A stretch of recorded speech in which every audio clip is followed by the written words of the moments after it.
well. Hopefully, you're having a great Friday. No, it's Thursday. Thursday. I've been running like crazy, but I wanted to come on, get a live in with YouTube and Instagram. Of course, Thursday I do come to you with business tips. And today we're gonna keep it pretty short and sweet and simple, just because I have a very swamped day. I will be doing a keynote tonight. But let me introduce myself to you, not yourself, myself to you guys. I am Ronique West. I'm the founder of Arthur Limited LLC. We focus on business management, business structure, and process improvement. I also am a business consultant for still very large corporations. I'm excited about the corporation that I just actually locked in. And then I am also president and co-founder of the local Black Chamber within my area. So let's get right into this talk. I don't want to be before you long. Plus, I have to hop into a meeting here in about 10 minutes. I don't think a lot of business owners or entrepreneurs are aware of the local governments that you can work with, and the resources you have within your local government. So if you're not quite ready to get a business consultant like myself or work with a consulting team, then you can, of course, go ahead and reach out to your local city. So usually your city department has some type of business economic development area.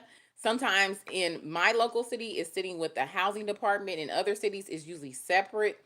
So it really just depends. So find out what is your 411 number for your local jurisdiction, and then start with that business economic development department.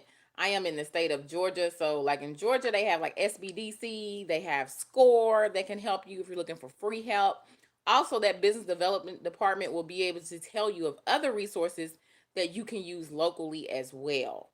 On top of that, you can get information on how to do business with the city. So that's a whole nother way to get revenue for your business, to become a consultant where you can do things with the actual city government. So it's always endless opportunities for you to get money into your business. And I think a lot of business owners or entrepreneurs, they're missing out on this whole other stream of income that you can actually get. Of course, you got to have your things in play as far as your business licensing, your bank account, business bank account. Make sure everything is structured properly. Be sure you have, of course, protection, and that you just are really, handling business, and you will be able to then become a vendor for your local government. So that is really the tip. And if you have any questions for me at all, I come live each Thursday, sometime throughout the day, to kind of talk to you guys about business or entrepreneurship. Of course, these are questions that I get between the several things that I'm doing, sometimes, and then there's DMs that I get as well. I got a whole list of questions, of course, to go through as well. But I host a weekly Business Matters radio show, and on that show, I talk about a tip of the week. So I thought I would cover this one because I actually just interviewed our local housing department is going to air this Sunday at 6 p.m.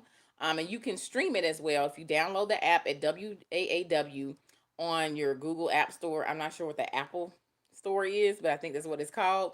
You can Google it there, and you can download and listen to Business Matters at 6 p.m. each Sunday. I interview business owners, give business tips, and it's really a great wealth of information. But you can stream it if you're not in my local area. But if you're in your local area, then tune in to 94.7 The Shout, and that's FM.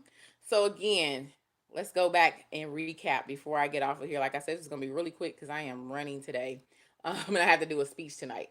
So if you're looking to do business with the city government, make sure that you reach out to your local government, contact the Business Economic Development Department. There's always one in each city because usually they're getting grant dollars from the federal government or from the state or even from the local, to make sure they're supporting local and small businesses.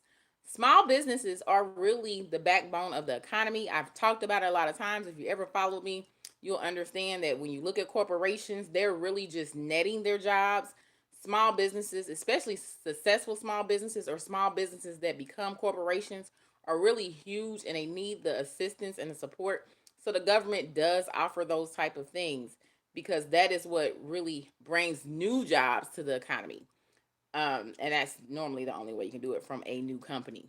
So that's why it's a lot of support out there. So make sure you look that up. Also, most of them are giving you free advice. So don't be scared about calling, asking questions. Doesn't matter what the question is. That's what they are there for. That is their job. You will be surprised once you really get into working with the city government, local government. You'll see it's a lot of people in place that are just there to help small business owners navigate through things. Teach you how to do any type of application process. A lot of times they have small business loans that they're giving grants for people, especially if you are in certain zones throughout your city. Of course, they call it enterprise zones sometimes, or they'll have designated zones throughout your city. Depends upon what jurisdiction you're in, what you will be able to apply for. So just call and ask questions because you may be missing out on opportunity.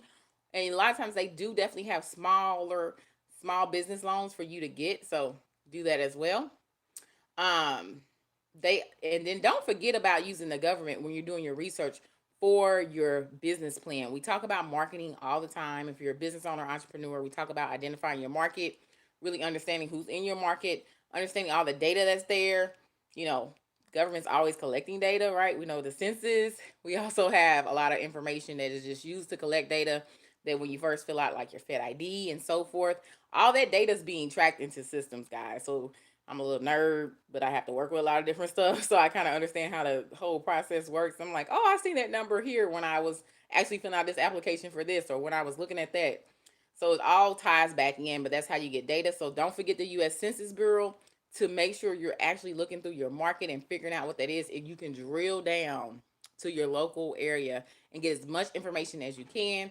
If you are in Canada, you can use Statistics Canada, and then you can get the same information. So I know a lot of us are working with businesses internationally, so that's really important. And then make sure you, of course, like I said earlier, building your public profile, branding. Make sure you do everything with integrity and just be on top of it. Be polished as much as possible so you can continue to get these contracts that we just discussed that you can do with the government. Or if you didn't even know that you have a business economic development department locally, go ahead and check it out. Okay, so that's all I have for you guys today. I need to get back with my day. Hopefully you're having a great Thursday. I'll be back next Thursday here on Arthur Unlimited, also live on my YouTube page. So you guys have a great one and a prosperous one.